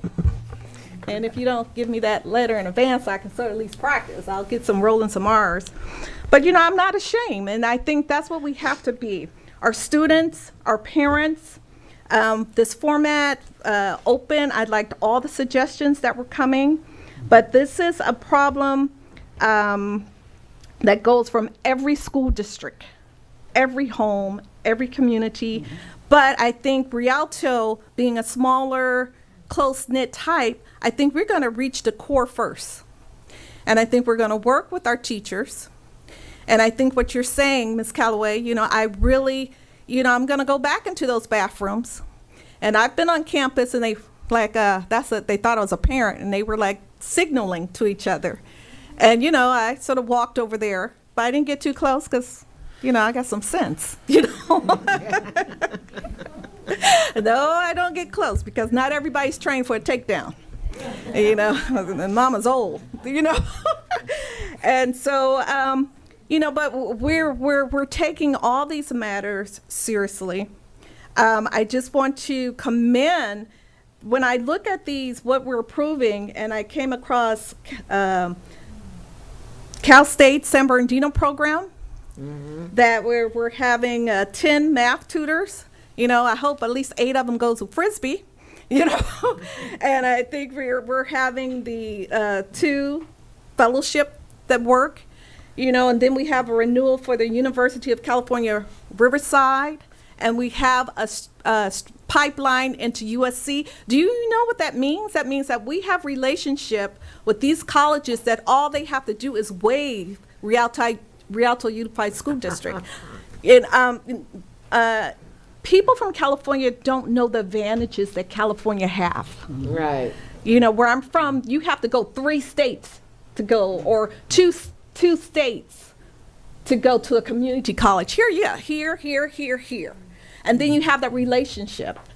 And, so that's why a lot of people from other states come here, because education is easy, affordable, and accessible. Right. And now our district have formed these relationships, the relationships with all these top-notch universities. These are not, these diploma mills. These are universities. So that's something that we have to really savor, and we have to develop. And, I very have to be hopeful. I'm hopeful that we are moving high. I thank you. I called the superintendent this morning, and I saw those corrective actions. That was much improved. Looking at our data, looking at our expectations. I am, that music on a computer is just not there for me. I know you tech, but no, no. Music is music, and tech jobs are good, but with no power, no chip, they're not that good. So, don't be afraid if you're not all techie, because if you desire something of your heart and your hand, you will make a living. Right. So, all work is good work, and no work is low work. And, as long as you have that passion. So we need everything. And I really took heart that it should not be one program take all the funding for another program. Okay? Well, we have to make this money's come in. I saw that legislation in my little voter book. I'm like, yes, there's no excuse. And I actually sat in that band, and I'm always amazed of how people learn different languages and learn instruments. But I think you can't move from one district to another school, because the problem still exists. So I think this board here, and the families here, and the teachers here, and administration here are committed to making it right here. Well said. Thank you. Is that my cue? Welcome. Yeah. Okay. And next to you. Okay. Yeah. Thank you. Just really quick, I want to thank everyone again who came here tonight to speak about various different concerns regarding our school district, regarding our schools. And I also want to, again, commend and thank all of the people that were involved with the safety of our children, of our students, in the recent active shooter situation at the park field trip. I want to also just mention that I think the district can do, and this is not any specific criticism to any one individual, but I think our district could do a little better at giving dates to our schools and to our district further ahead of time. I'm really surprised that and I want to thank the Alianza Latina committee and group who helped put together the event. Of course, all of this, it wouldn't have been possible with the help of the administrators and of the staff in the district, and of course without the participation of our students and our parents. But I want to really thank and commend the Alianza Latina group and the committee who helped put the event together, because it seemed to me like it was put together a little bit last minute, or kind of rushed in a way, and if the district on our part, we can do on our behalf, if we could do anything to plan further ahead to support those types of festivities, I think it'd go a long way. And I'm not sure if the event itself just got a lot of last minute support. Maybe it was planned ahead of time, but I think the district could do a little better job in making sure that there's more participation, there's more involvement in the process, and not just count on Alianza Latina or other parent groups to just do the majority of the organizing. But again, I want to thank Alianza Latina and everyone involved. It was really nice. I joined our vice president there for a little while. It was super hot. I got there a little bit late, and some people were already gone, but a lot of people were still there, and a lot of people continue to attend. And some people asked me, "Hey, where do I go for this?" And I'm like, "What? What's going on? I'm here late. I don't know what's going on." And people were like, "Can you sign this? Where's this? Where's Guatemala and where's Belize?" And I'm like, "Oh, okay. It's like a treasure hunt type thing. They're going to visit the individual countries." And what was cool was that different people, different booths, different schools were representing different aspects of cultures or traditions from different regions, which I thought was really nice. But in, like, for example, the Dia de los Muertos event that's going to be coming up November 2nd, I think we could do a little better in letting people, the community, parents, students, and the schools, know ahead of time. Hey, because I asked some of the schools at the Latino Festival, are you going to participate in the the Dia de los Muertos event? And they said, we don't know. Is there going to be one? And I thought to myself, well, wait a minute, I thought it was going to be an annual thing.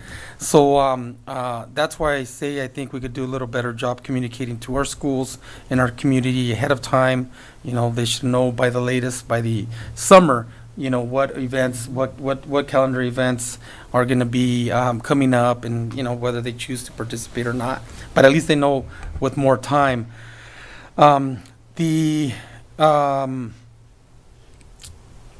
The presentation by Simpson was awesome. Sorry I went way over there, but I wanted to see that little elevator, and I was surprised because it had a light, it had a battery connected to it, and the student from Simpson got the elevator somehow to go. I couldn't figure it out, but it looked like some kind of attachment or string pulley, but either way, the elevator had a light, and he had a person in it. Yeah, and a person in it, and it went all the way up and down a couple floors, and just their imagination, the girl with the little igloo, that was so cool that she opened it up and had stuff in there,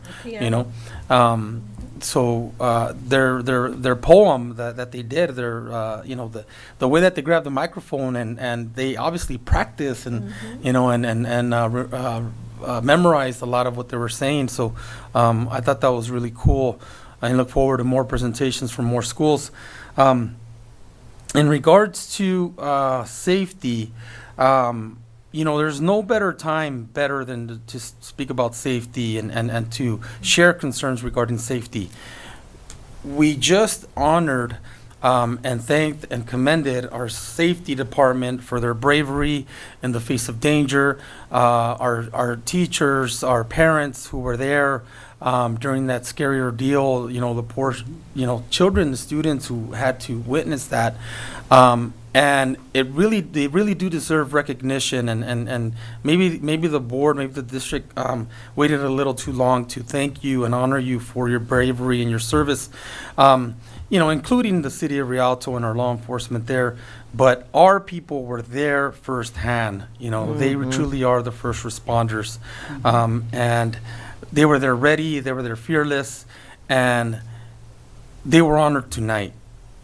And then we have been hearing concerns regarding safety at some of our school sites. And I think if the board and the district truly want to take safety as serious as we should and truly honor it as our number one priority, we have to really look at all of the different ways that we can improve.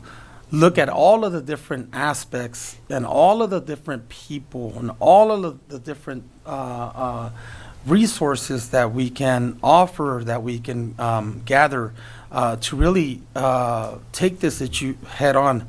Now, the reason why I asked what schools are we having some more issues than with others, because sometimes when we get passionate and sometimes when we share our concerns, it's really easy to share our concerns without really explaining where those concerns are.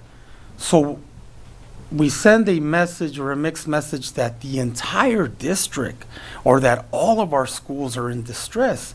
And indeed, the fact is, it's not always the case. Now, I understand that the squeaky wheel gets the grease or the oil, however you want to say it. And that's fine.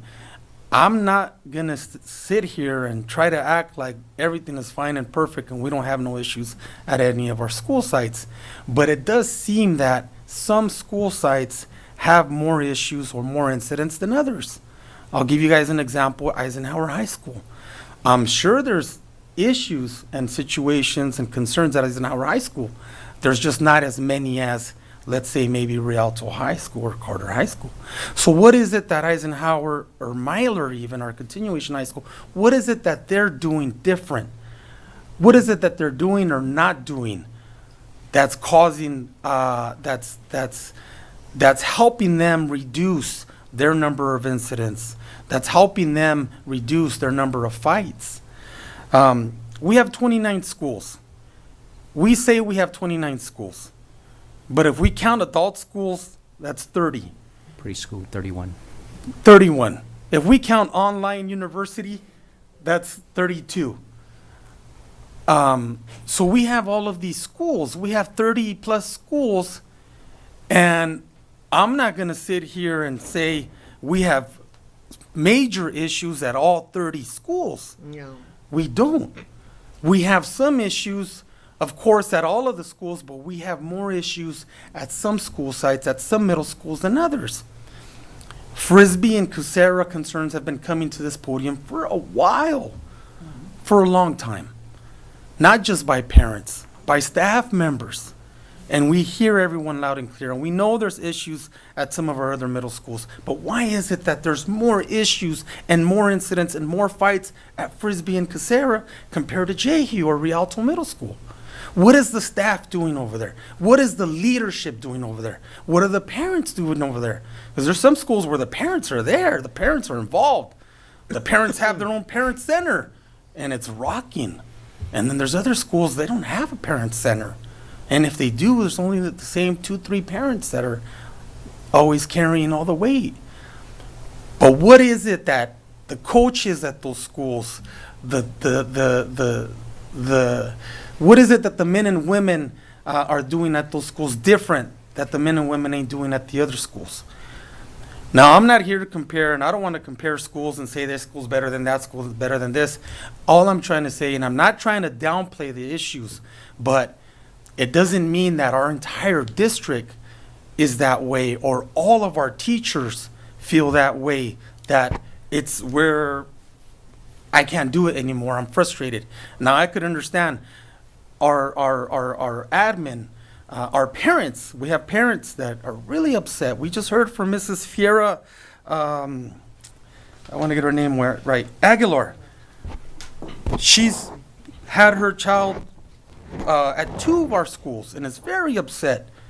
Now, I don't want to sit here and say, hey, try all 19 elementary schools until you find the right one or the one you like.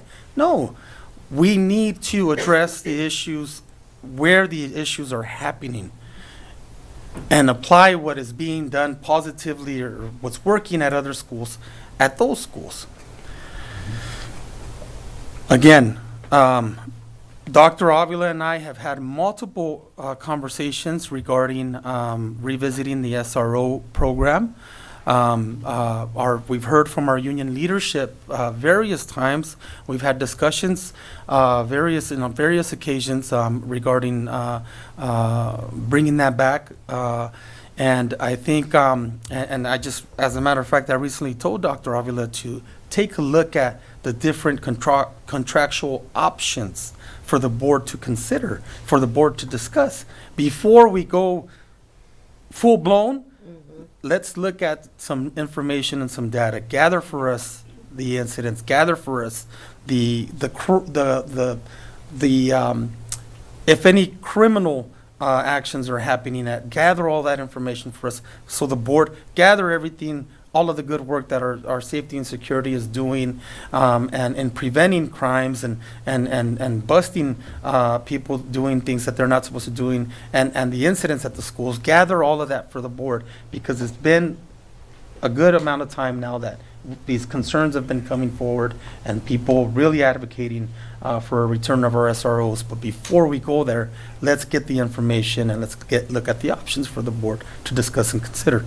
So thank you guys for bringing it up, but it's actually, Dr. Avila's already been working on it for some time, and that's all we've been waiting for him, to give him the opportunity to gather the information so we can continue that discussion. There's a couple of things that make any school work. And number one, relationships. And that's between the students and the teachers, and the relationship they see with the staff, with each other, with administration, whatever. But that makes a happy campus. If that isn't there, there's a lot of strain. Also, as Mr. Brinker brought up earlier, the lack of activities or things that interest the kids. They want you, I call them hooks. You got to hook them into this. I mean, some of the courses they're going to get through because they have to. But the courses that they love are not typically math, science, social studies, and English. You know, they are the performing arts. It's drama, it's music, it's leadership. All those fun courses where they get to be creative and do different things. And I think some of these schools just really aren't working on putting those programs together. And, you know, I think that's a good place to start. You know, Ms. O'Kelly, I just want to share really quick. When I first met Mrs. O'Kelly, I visited her school when she was principal at Eisenhower High School. And we know Miss O'Kelly is a big cheerleader, and she's a little bit biased at times for Eisenhower High School, but she was a principal at Eisenhower High School when I first got on the board. And I went down to visit her school, to do a school visit, and she had this pimped out ride golf cart that the kids made that when I got there. They took a golf cart and pimped it out for Eisenhower. I mean, with the Ike colors, and it was beautiful. And for anyone who might think that's a negative connotation, there used to be a show on MTV called Pimp My Ride. Right. Basically, back then, right, I told her, I said, what the heck? Was this on MTV, Pimp My Ride? And she started laughing, but the kids fixed it up for her. The kids shined the rims, put these stickers. I mean, it was just really nice. And one of the things I noticed about Miss O'Kelly, as we rode around in her golf cart, visiting different classrooms, different departments, all of the kids, and I mean all of the kids, said hi to her. I mean, she had to keep one hand on the steering wheel and the other hand waving hellos and waving to all the kids. You know, and a couple times she stopped because kids, you know, gave her a hug, and vice versa.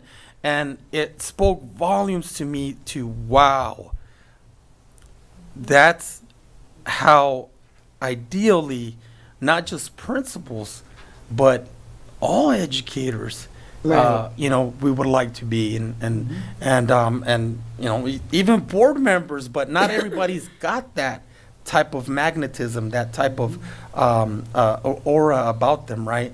But I just think that Miss O'Kelly, when she was a principal there, if she could make that impact, one person can make, one tiny woman can make that impact. Imagine the impact that everyone out, we can all give if we were to look for ways to be able to find that kind of relation, like Ms. O'Kelly said. But getting back to my comments regarding safety, we have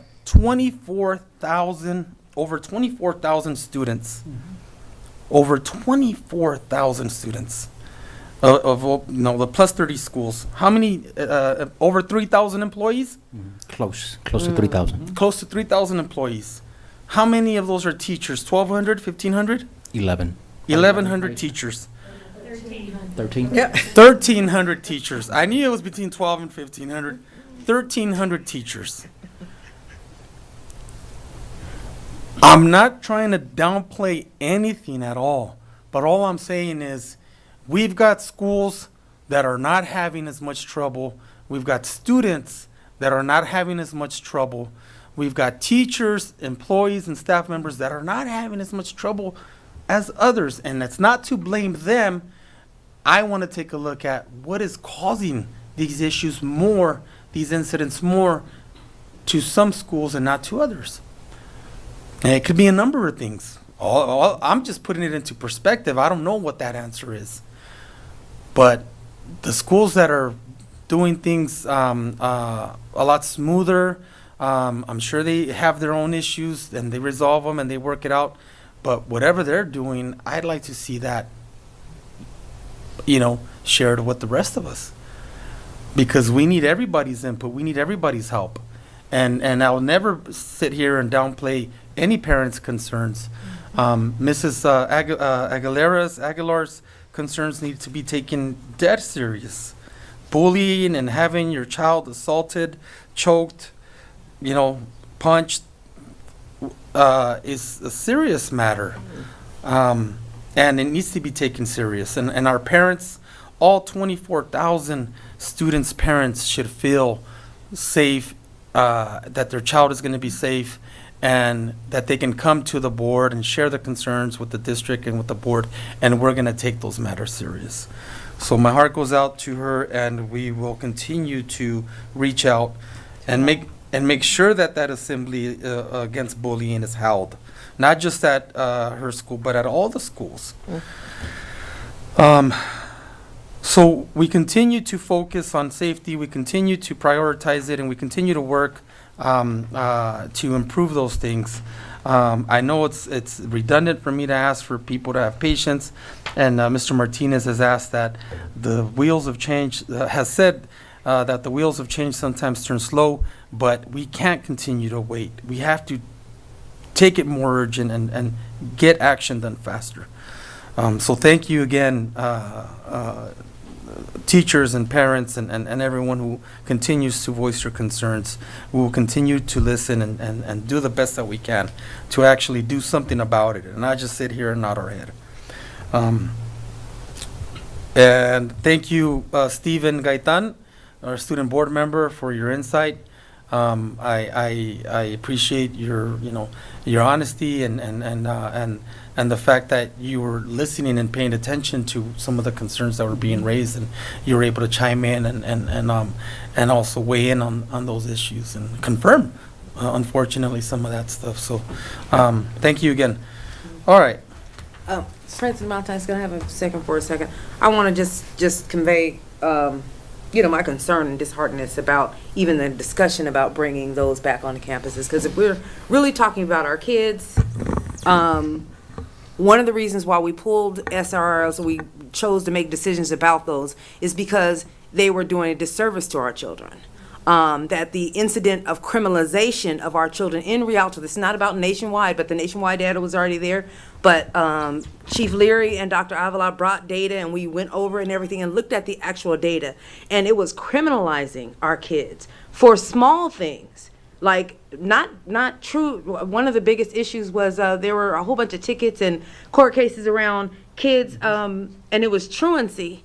But not truancy in the thing that you're thinking maybe they're out at the mall or something, everything. They were getting tickets for being on campus and then getting a citation. They were not off campus. They weren't running around in the neighborhoods. They were on campus, and that was the majority of the tickets. Those minimal tickets cost families $500 to go to court for and adjudicate. Minimum. If they didn't have that money, then of course it went over and they got fined even more.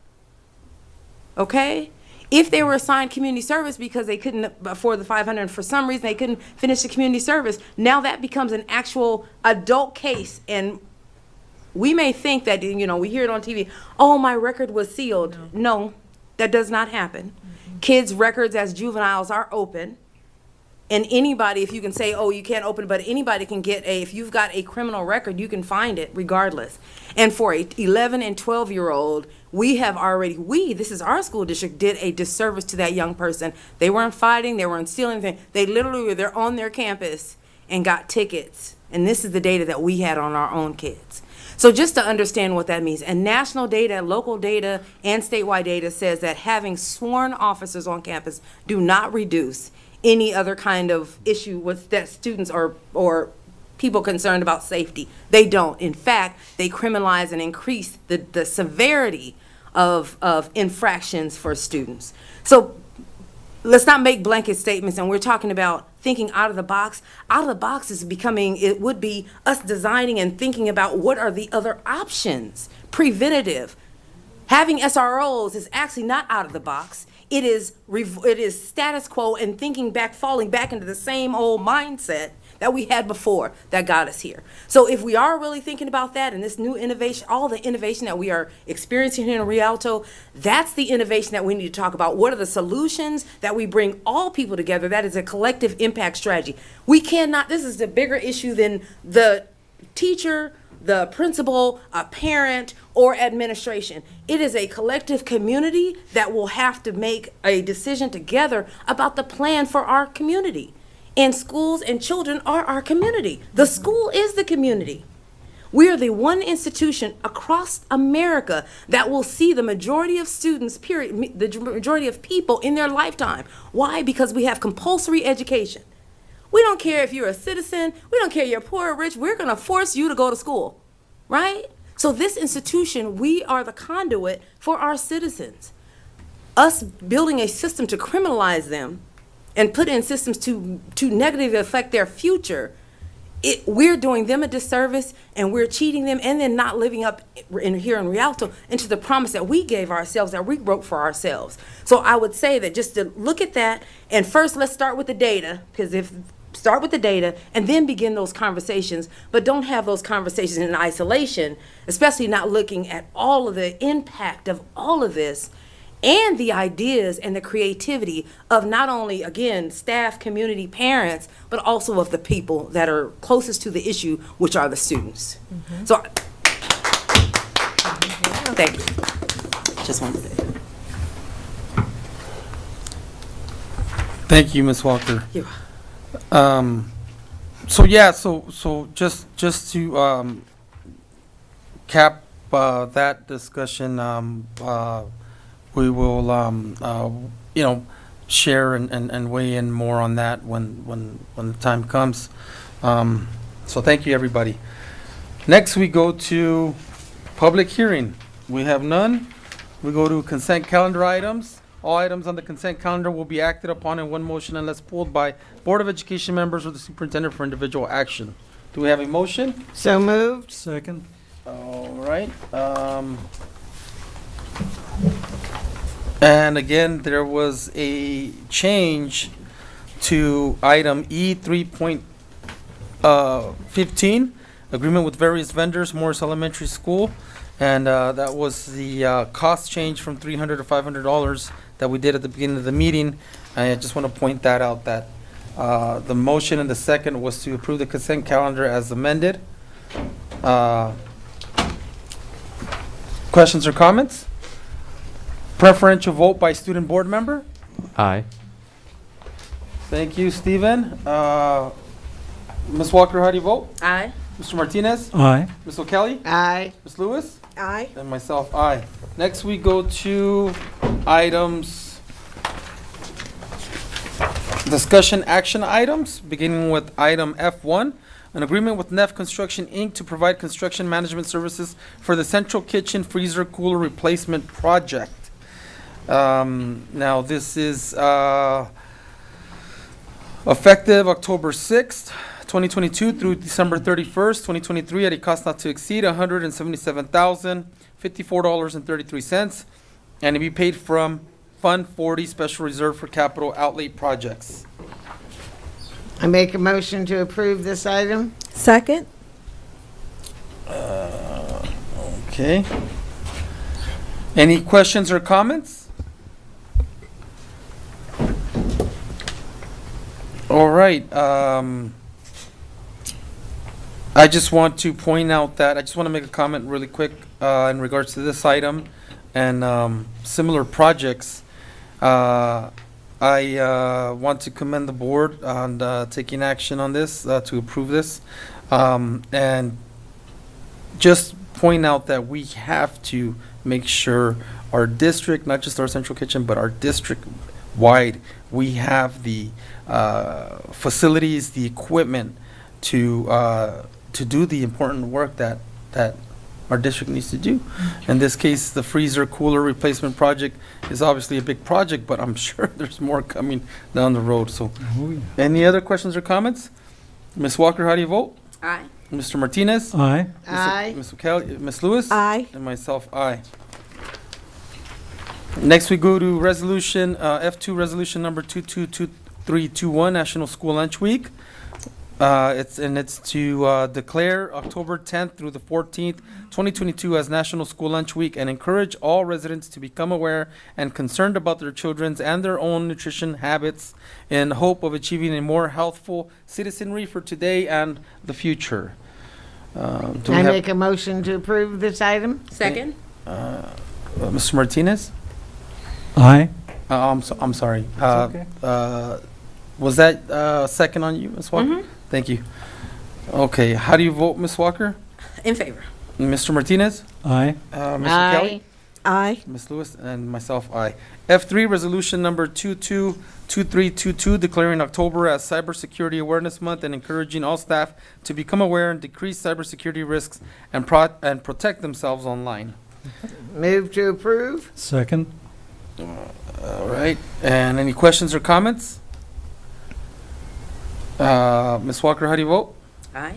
Mr. Martinez? Aye. Ms. O'Kelly? Aye. Ms. Lewis? Aye. Myself, aye. Next, we go to.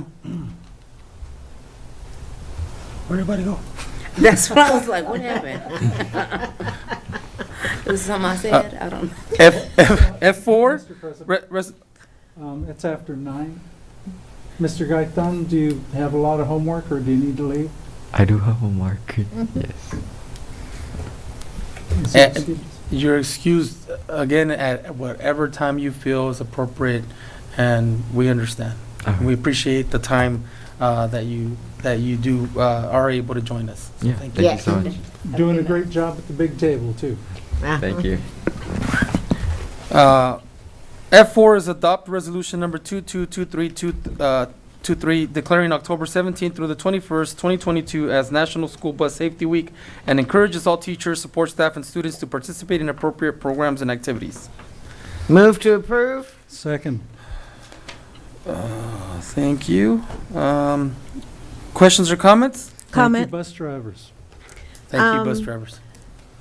Not every school district have such a up-to-date fleet, air conditioning, yes. And you know how the Natural gas. natural gas. Electric. And when you're getting into any type of motor vehicle, the safety record that we have as a district is very, very good. So I just want to thank the mechanics, the drivers, the trainers, and just making sure that we're keeping our fleet up to date. Thank you. Any other questions or comments? Ms. Walker, how do you vote? Aye. Mr. Martinez? Aye. Aye. Aye. Ms. Lewis, and myself, aye. Did we get a first and second on that? Yes. Okay.